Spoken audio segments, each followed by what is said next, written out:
Hey friends, it's Rosalind. Welcome back to our gardens.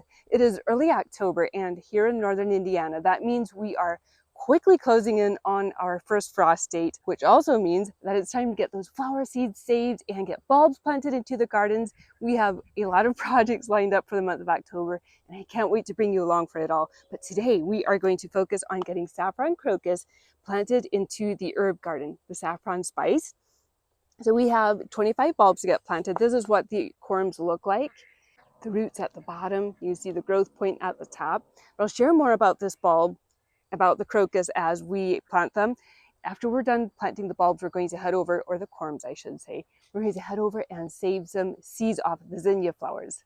We're going to plant the saffron crocus corms kind of in places where I know that they won't be disturbed next spring when we plant other things in here, like maybe around the anise hyssop and around the hydrangea.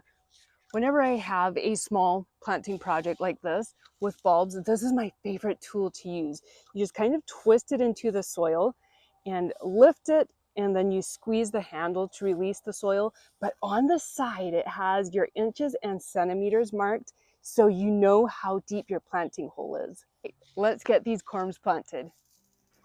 Saffron crocus should be planted in late summer, about 6 to 8 weeks before the first frost. I'm definitely late on planting the corms, but we're going to go ahead and plant them because these corms don't store well. Saffron crocus is the plant from which the highly prized spice saffron is derived. It blooms in early to mid-fall with purple to lavender flowers. Each flower contains 3 vibrant red stigmas, which are hand-picked and then dried to create the spice. Saffron crocus is a perennial bulb that grows to anywhere from 4 to 10 inches tall. It's a sterile species, meaning it doesn't produce viable seeds, but is propagated by dividing the corms, the underground bulbs. Each corm produces several flowers that bloom for about 1 to 2 weeks. The leaves appear just before or along with the flowers, and the leaves are kind of long, kind of grass-like. After the flowers bloom, the leaves remain green through the winter and then they die back in spring. Saffron crocus are hardy in growing zones 6 through 9, but it can be grown in zones 4 through 5 with extra winter protection. I'm in growing zone 5B/6A, so I'll definitely cover the bulbs with extra mulch. Plant your corms about 3 inches deep and 3 to 4 inches apart. If you live in a colder climate, you can grow the corms in containers and simply move them indoors in the winter months. The saffron spice has a wide array of uses from culinary to medicinal. It'll be fun to experiment with it in years to come. Got all of the crocus planted in here. I planted a drift of about 18 corms right under the anise hyssop. I have to be mindful of all the bumblebees on here because I mean, they're just all over this plant and I didn't want to get stung, so I had to kind of hold the plant back while I was planting in here. And then the rest went right in here behind the chives.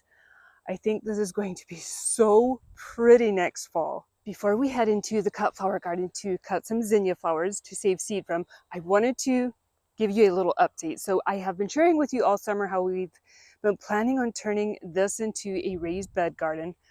And do you see this outline? Oh my goodness. This fall we are going to plant we are going to build something so exciting in here. You will want to stay tuned because it's going to be sweet and pretty. As far as I know, we are going to be starting on this project within the next few weeks. I'm so excited to share it with you. This is our row of zinnias. And this is what you want your zinnia heads to kind of look like when you go to save seeds from it, all dried up.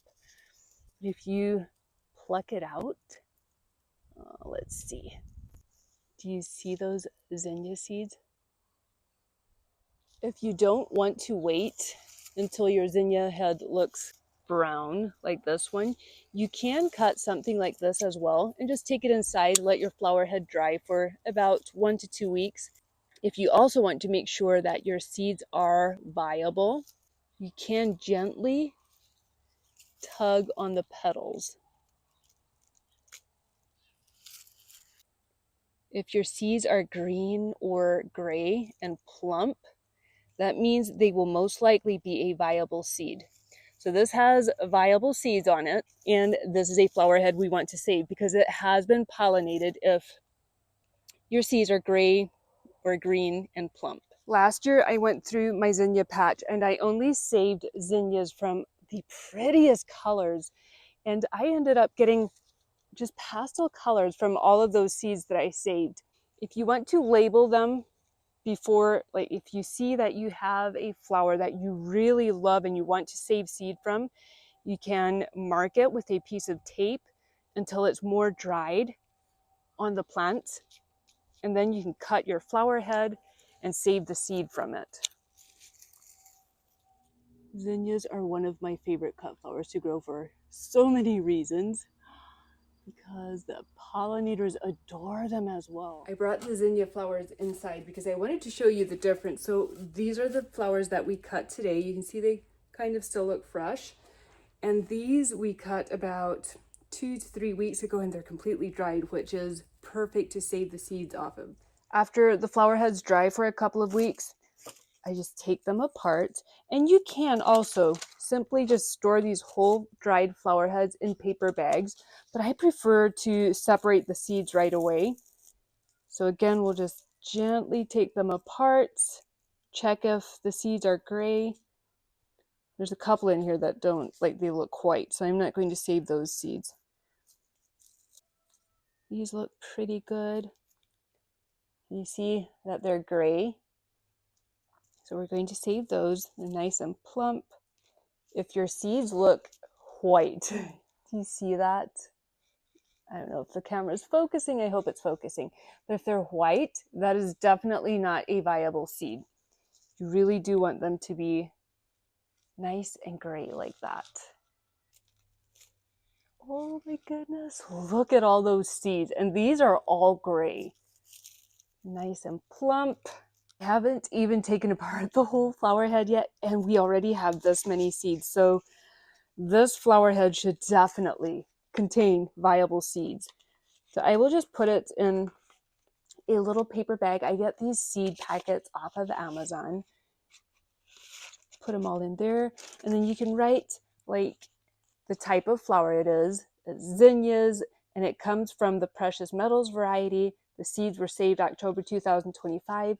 And if you're giving these seeds away, you can write down the growing notes as well, like how deep to plant it, how far apart. Then at the bottom it says from the garden of, and then you can write down your name. What a fun day it has been getting those crocus corms planted. I can't wait to share those blooms with you, and the building project that we have coming up. Oh, it's so hard to not share the secret with you. I want to tell you right away, but you will see it in a couple of weeks. And all those zinnia seeds that we got saved. It's a great start to planting season 2026 already. Thank you for joining me around the garden today, friends. I hope it's been fun and inspiring. Have an amazing week in your own gardens, and I will see you right back here next Saturday. Bye.